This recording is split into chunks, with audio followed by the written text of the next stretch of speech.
So hi guys, and welcome back to Rage Against the Dice. This is part 3 of our How to Build a Wrestling Ring series. As you saw in part 1 and part 2, it was mixed bag of results, but I've kind of fixed from where we were at. So as you can see, I've kind of jumped forward a few steps. I'm going to talk you through exactly what I did though, so you guys can recreate it. So I'd marked out the ring, and as you saw, I marked it wrong. It should look like this. 10 by 10 in the middle, 1 in the corner. Then what we do is we cover these bits here with polyfiller, and then we do exactly what I did before, which is you use the brush to score these kind of track marks in it. Once it's all set up, what I then did was I put some little bits of PVA on bits of here, and I sprinkled some very, very fine sand. And then I sprayed the whole thing black. What I did next was I've made this one out of polystyrene, which is just this stuff. It's horrible. But I had it lying around, and because I wasn't sure that I could fix the ring after measuring it wrong, I didn't want to use my good insulation foam board. So you can use either. Insulation foam board works a lot better, but if you've only got polystyrene will work. What I did was, and you can do this one of two ways, you can cut it out as one long sheet, which is a 10 inch by 10 inch, or you can cut it as the individual little squares and pair them all together. If you do it as one long sheet, you then would mark out your actual ring the way you did on the board, and then you'd score it with a craft knife or a Stanley knife. I actually used a hot kitchen knife, so I've got a kitchen knife that I use for when working with foam and stuff. I just heated it up and I scored the whole thing. Then what you need to do is you need to make these corner posts. Now for that, I've done them as 2 inch by 2 inch, and then I've cut them out. You need a 1 inch by 1 inch, so it fits perfectly in the corner. A wrestler will sit on the top of there just fine. We are going to make something that will attach onto the top for bigger wrestlers. But so for me, I did this. I'll take you around it. I do apologise for the newspaper. I got told off by my missus, and she said put more newspaper down. So we went to the shop specifically because nobody buys newspapers in this day and age, and we just bought the cheapest newspaper. So I've tried to make sure that there's nothing rude or inappropriate pointing out. But if there is, my apologies. The little thing about the X Factor there, if that's your jam, cool. Yeah, so I did these. And I made L-shaped ones because I'd measured the board wrong. If you were watching and making it along with me and you also measured the board wrong, sorry about that. And secondly, just make a L shape. Now the way you do that is you get the normal cube, measure an inch square like this, and then just slice it straight out, which is how I've got these. These fit nicely, or would have fit nicely in there. And these are what we're going to use for the second board. Then what I did was I got a lighter and I melted these slightly, and I'm going to show you right now how I did that. So right, what I got was a cheap little lighter like this, cheap little thing like this. I would wear something protective around your face, but you just do that, and as you can see, it just burns it away a little bit and gives it some texture. Be very careful, you just want it to melt. And there, so it just gives a little bit of definition and shape. If you've done like what I just did there, it's absolutely fine, because you can just trim that top off a little bit, or just melt that down exactly the same. And that's it. You just smooth that out as appropriate. And again, it's just so it gives you like this rough little shape. You can do, if you're working with styrofoam, if you're not working with polystyrene, you're working with the insulation foam board, do it with a craft knife. Because it's much easier, but with the polystyrene it's just going to be really messy to do it with a craft knife. But yeah, so you get them to kind of the shape you want, and then what you need to do is you need to coat the whole thing, bar the bottom bit, in PVA glue, and you need to do that twice. So the first time you do it, you just coat the whole thing in PVA. The second time you do it, you coat the whole thing in PVA and then put sprinklings of sand in places, so you can see, hopefully, there's just some varying little textures here. and some on the side and stuff like that. They're all just from extra added sand, like you can see them there, or you can't. You will when I paint it, you'll be able to catch them. And then with this main bit, whether you've done them as single squares or one long sheet, you do the same again. So you coat the whole thing in a couple of layers of PVA to seal it. And then once you've done that, I said 2, maybe 3 layers. I gave this 3 layers because I was quite worried about it. And it's quite hard now, which is pretty cool. And then again, I just sprinkled sand in places so you've got textured bits. Now, one of the good things about doing it as little individual squares is it's more time consuming, but it's a lot easier than to find a big enough single piece of polystyrene or foam board. And the good thing about doing it as one, though, is you do it via the end, and then you cut, the bit you cut along will be the top, because it means, like here, I've got a rough surface where it dips and it goes up and down, and I did that just by heating up the knife and bringing it across and then turning it and doing it again. So I kind of went in at an angle and then I went in at an angle, and I did that on all sides, and then I kind of clipped the middle off, and it's gave me a bit of texture to it. Now I've checked and I can balance wrestlers without them falling off easily, which is a plus. But it also means, as I said, that you've got this kind of stony temple floor kind of look. What I'm going to do with this, because I'm going to build an actual dwarf one still, is I'm going to make this more ruiny. And I might put some gravestones and things like that on the outside, and use it more for the Cryptborn Nightmares. But anyway, we're moving on to the next stage. So that's where we got to. You've PVA'd the whole thing. You've sanded areas of it. Or you can sand the whole thing if you want. I would advise not. Then I use some polyfiller just around the edges, around here, just to kind of help cement them in. So once I glued them in place, which I would do after you've put the sand and things on them. So you glue them in place, PVA around where the joins are, wait for that to dry, and then, what I did is I added some filler just to make them a bit sturdier, because you are going to be putting wrestlers on top of there. What I would also do, or what I did, is I would take either some wire that you would use for pinning, or a straightened paper clip, and I would just push it in the top, and I would push it right through as far as you can. So it's just got a wire structure in the middle of it to stop some of that bend. And you can do it with like 1, 2 or 3, maybe even 4 or 5, one in the middle and then one in each corner. But what you don't want to do is have any poking out the top, so make sure you clip them really close too, so that you're not going to catch yourself and cut yourself or anything like that on it. So that was where we were up to. So cut it out, PVA'd and sanded it, bit of polyfiller in the odd area to give it some varying textures, glued it all together, made sure it was all secure. I put some wire framing in there, just a little bit to make it a bit stronger, and then I sprayed it black. Like we were saying in one of the other videos, you don't need to use an expensive primer or anything like that. It's, perfectly acceptable for you to use, your cheap local hardware store kind of brand, something not too expensive, and you just spray the whole thing black. What I then did afterwards, because I am painting on it, is I also give it a very quick blast of Games Workshop's black primer, and that's just my own idiosyncrasy. It's not something you necessarily need to do. Next thing what we're going to do is we're going to move on to painting it. I am currently using these Army Painter paints, Intermediate Blue and Luftwaffe Uniform Grey. What you can use though, if you're only using Games Workshop paints, is you can use Adeptus Grey and then go for Astronomicon, or you can just choose 2 greys of your choice, one darker and then one lighter.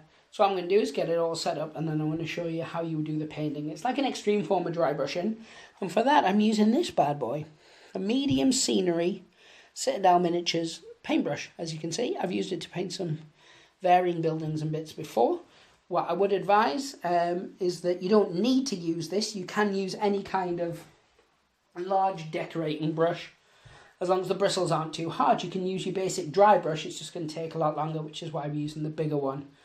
The main thing to do is you're going to need a palette, because you're going to need to water the paint slightly not too much, but a little bit.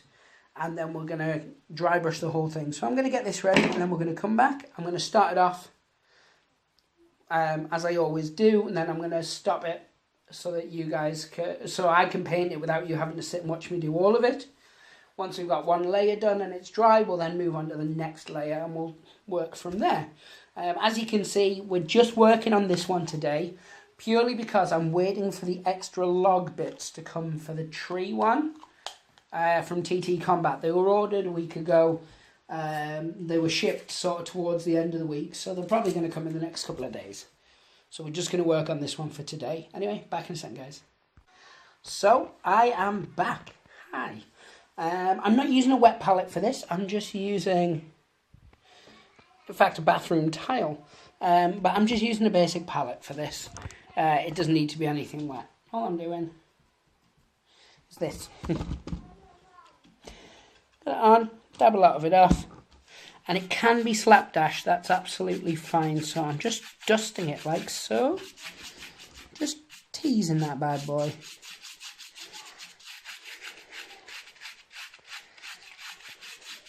And straight away you can see it's looking a lot better. I may even go as far as to say I may have managed to pull this board back from the jaws of defeat.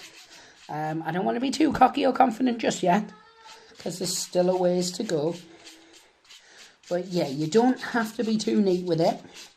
You're just catching the edge in.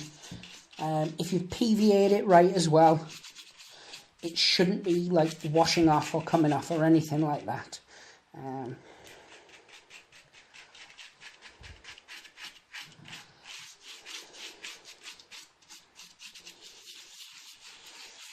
I like to kind of do this effect when I'm dry brushing scenery. I wouldn't use it on miniatures, but it's quite effective because it gives you lots of different texture tones, you see. So you can see places where it's darker, places where it's lighter, things like that. And remember to catch those side bits.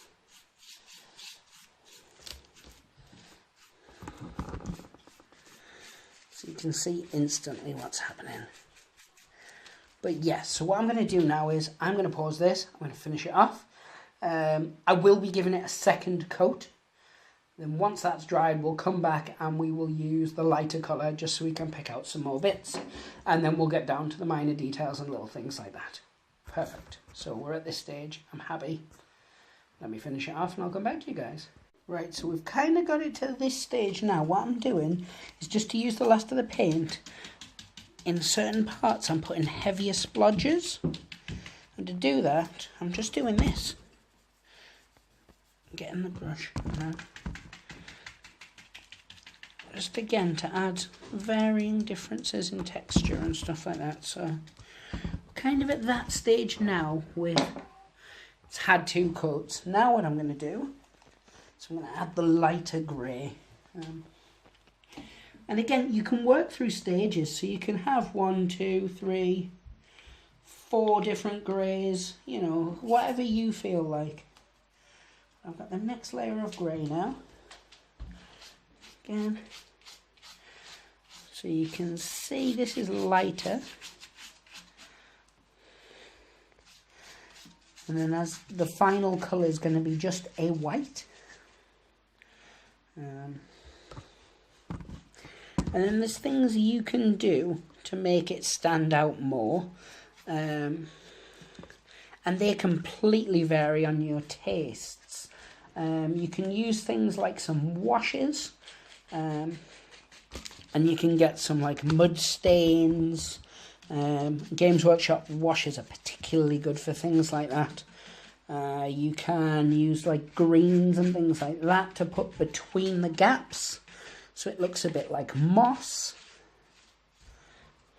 But yeah, as I said, it's not that I want to make the most professional job in the world. Just something you can knock up quickly. All in all, I would say, even with fixing it, this hasn't taken me longer than a few hours. and mainly made of materials that I had already lying around the house. The paints I had, because I paint the models. The polystyrene came from a washer that I got. Oh yes, I wash clothes. Then I get told off. Hey, you guys, if you watch our videos, you know we wash clothes. Because every time we're gaming, we seem to also be doing laundry. So yeah, you can see how it's starting to come together now. There's a few little patches where the sand has come off. And that can sometimes happen. Don't despair. Unless you want to despair. Like, I'm not the kind of guy who's like, do not despair under any circumstance. If you guys want to despair, you go right ahead. Who am I to tell you when it's okay to despair and when it's not? I'm not that guy. So, once again, some big dabby areas. And I'm going to give this a second coat and allow it to dry. And then we're going to come back and we're going to do the white, as I said. But no, so in terms of it, I think that's starting to look really nice. You guys could disagree. I have no issue with that. I'm not going to block you from the channel or anything stupid. You know, opinions are opinions. But I quite like it as it looks right now. I'm going to, as I say, give it a second coat. Then we'll move on to the white. And again, I'm just going to use a model colour white. You can use a model colour white, Games Workshop white, whatever you normally use. That's a good thing about this. You could even just use poster paints. And if I thought I had like the colours I needed lying around in poster paints, I certainly would be using them. But yeah, so I'm going to let this dry. I'm going to come back with the white. So we're at this stage now, and we're going to be adding, as I said, it's just foundation white. You can use any white. The one thing to remember with the white is you want to use it a lot more sparingly than you used the other colours. Because the white's just like a final light dry brush. So what I'm going to do is I'm also going to use a smaller brush. And I'm going to show you the brush I'm going to use. This is just Army Painter Vehicle Terrain brush. A little bit of white. With this, you want to scrub most of the white off, and you can actually just use the newspaper for that. And then you just picking up some little highlights, little dry brushes. Again, you don't want anything too bright. You don't need it everywhere. The higher raised bits, just pick them up. Sorry, so here you have it. So we kind of got this to the stage we want it at right now. And I'm going to go around and just do a bit more to the white and things like that. But you can see it picks up all the textures. You can see where bits have been fillered, where bits have been sanded. You're just catching all those. And the thing that's important is to make sure your textured bits, you can still balance wrestlers on top of them. So then what you're going to do is, as I said, if you want to do it, you can. Just get a different brush of your choosing and get something like a green wash, for instance. And I'm just gonna little bits here and there.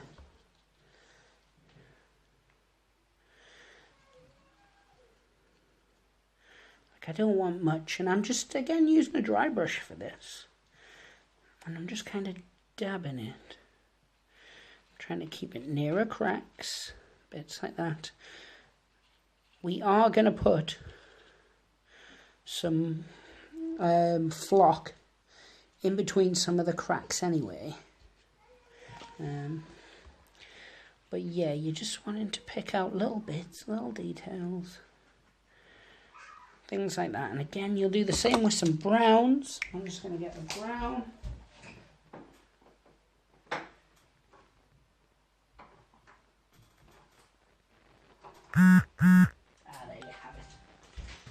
and I've got some Null Oil as well. So some bits of black, you're just picking out some bits to dirty it. So if you've gone too heavy with the white in places as well, this works out really, really nicely for that. And again with the brown.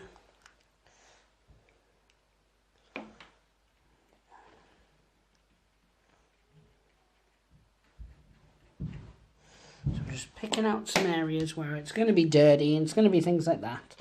We're going to leave this to dry now. We're going to come back and then I'm going to add some blood bits to it. I'm going to show you guys how to do that.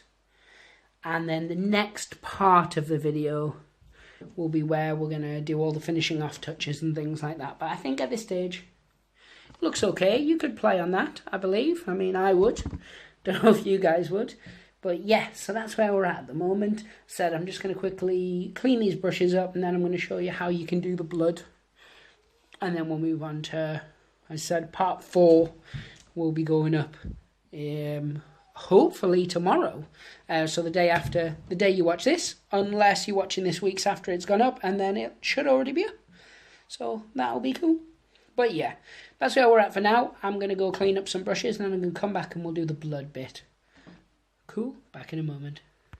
So here we have it. That's all dry now. The washes have dried and you can see little bits where they're picked up. The thing is, it's meant to be subtle. I think it certainly looks subtle.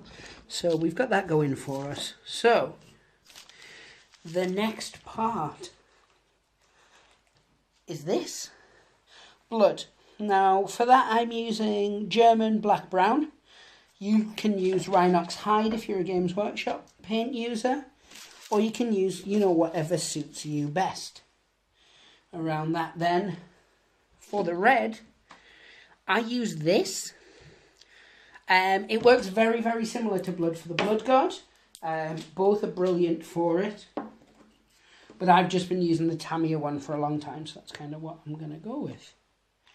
So first thing you do, put a bit of brown on your palette like so, and then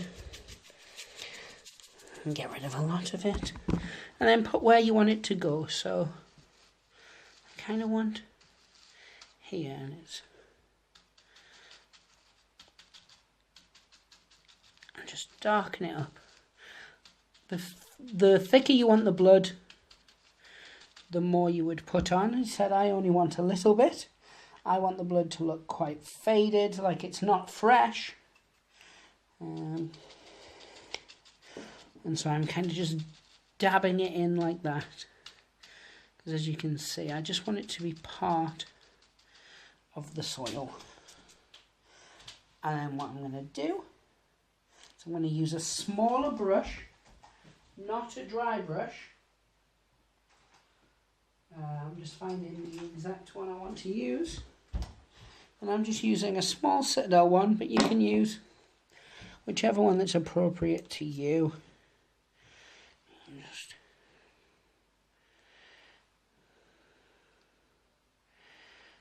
dab it on.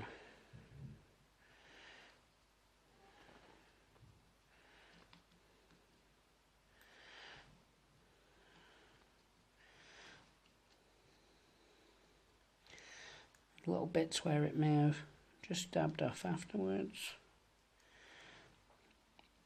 There's a trick to it. So we're getting all that in. And as you can see, depending on how much you put, depends on how much. See, and you can. So you've got that there. Now, the key to it is to then get some brown again and just dab over it. And we're going to wait for that to dry. But that's basically all it is. So you've got your blood patches like that, and you can do it in other places if you want to. You don't have to, and you could do the same kind of thing where you just dot it round, get your blood, and then you just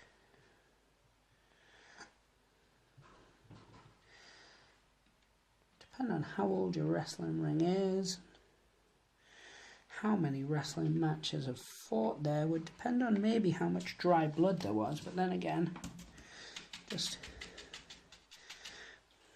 get some of this brown.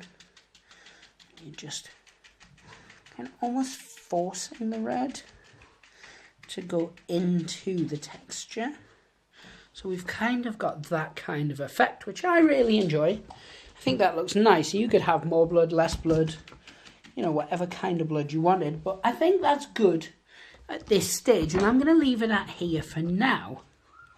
Next thing we're going to do in part 4 is we're going to put the bits of flock in the crevices. Now we want that to look like a moss. So when you're using that, you need a flock that's going to be appropriate.